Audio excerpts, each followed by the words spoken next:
Hello बच्चों, आज हम आपकी 12th क्लास का फर्स्ट यूनिट का सेकंड सेक्शन कर रहे हैं। उसका एक पार्ट हम पहले कर चुके, ये सेकंड पार्ट है।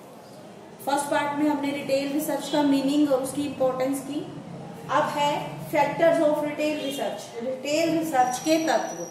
तो रिटेल रिसर्च में कौन कौन से तत्व होते हैं जिनके आधार पर हम रिसर्च करते हैं, कौन कौन से फैक्टर्स हैं जिनके आधार पर हम रिसर्च करते हैं, अनुसंधान करते हैं। पहला है सेगमेंटेशन। सेगमेंटेशन होता है विभाजन। विभाजन क्या होता है? टुकड़ों में बांटना। तो इसमें हम किसको टुकड़ों में बांटते हैं? एक रिटेलर तो वस्तुओं को टुकड़ों में बांटता है, लेकिन रिटेल रिसर्च में हम मार्केट को, बाजार को विभिन्न टुकड़ों में, ग्राहकों की जो एक ग्रुप ऑफ कस्टमर्स है, जो ग्राहकों का ग्रुप है, उनको हम छोटे छोटे हिस्सों में विभाजित करते हैं। इसको बोलते हैं विभाजन। ये विभाजन किस लिए किया जाता है? ताकि हम ग्राहकों को अच्छे से समझ सकें। क्यों? क्योंकि सभी ग्राहकों की जरूरतें एक जैसी नहीं होती। सभी ग्राहक अलग तरह के होते हैं, उनकी जरूरतें अलग होती हैं। इसलिए हम विभिन्न प्रकार के ग्राहकों को अलग अलग ग्रुप्स में बांट देते हैं, ताकि हम उनकी जरूरत को अच्छे से पूरा कर सकें। इस प्रक्रिया को बोलते हैं विभाजन। ये विभाजन किसी भी आधार पर किया जा सकता है, जैसे कि शिक्षा के आधार पर, उनके लिंग के आधार पर, या फिर उनकी आय के आधार पर, या उनके डेमोग्राफिक एरिया, मतलब किस एरिया में वो रहते हैं उसके आधार पर। जैसे डेमोग्राफी का सबसे अच्छा एग्जांपल है, जैसे कि हमने इंडिया को डिफरेंट हमने स्टेट्स में डिवाइड कर रखा है। स्टेट्स को या राज्यों को अलग डिस्ट्रिक्ट में, जिलों में डिवाइड कर रखा है, और हर एक जिले को अलग अलग शहर और गांवों में डिवाइड कर रखा है। तो हम इसमें क्या करते हैं? हम इसमें कस्टमर्स का विभाजन करते हैं, जैसे कि पुरुष और स्त्री अगर हम लिंग के आधार पर करते हैं, शिक्षा के आधार पर करते हैं तो शिक्षित और अशिक्षित, यानी कि एजुकेटेड और नॉट एजुकेटेड। तो हम अलग अलग उनकी विशेषताओं के आधार पर हम ग्राहकों का या बाजार का विभाजन करते हैं। अगला है कॉम्पिटिटर्स।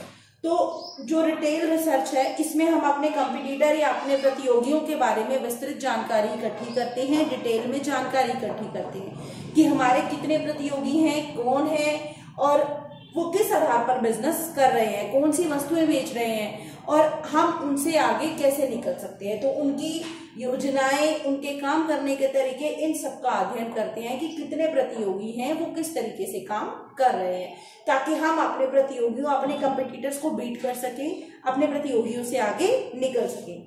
अगला है MIS। MIS होता है मार्केट इंफॉर्मेशन सिस्टम। मार्केट है बाजार, इंफॉर्मेशन जानकारी, सिस्टम होता है तरीका।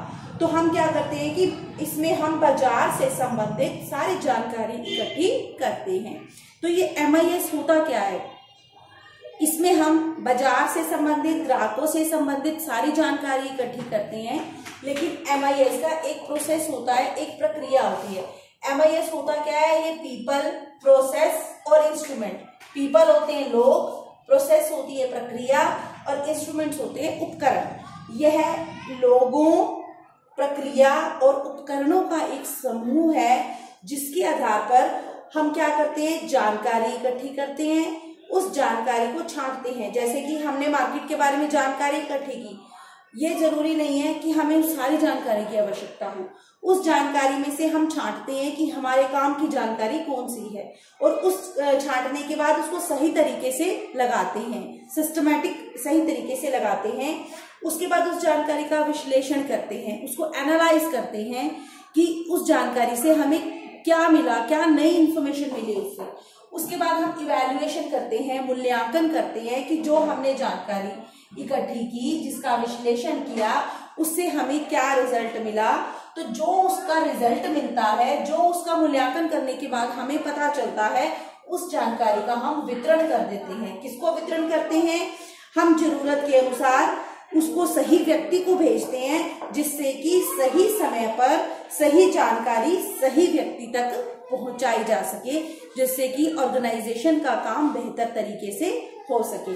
तो इसमें हम जानकारी इकट्ठी करके, कौन इकट्ठी करता है? ये पीपल, लोग, उपकरण और प्रक्रिया का समूह है, जिससे हम जानकारी इकट्ठी करते हैं, छांटते हैं कि हमारे काम की जानकारी कौन सी है, फिर उसका विश्लेषण करते हैं, उसके बाद उसका मूल्यांकन करते हैं, इवैल्यूएशन करते हैं कि जानकारी से हमें क्या मिला। उस जानकारी का हम वितरण करते हैं सही व्यक्ति को, जिससे कि उस जानकारी का सही समय पर सही फैसला लेने के लिए इस्तेमाल किया जा सके। Thank you.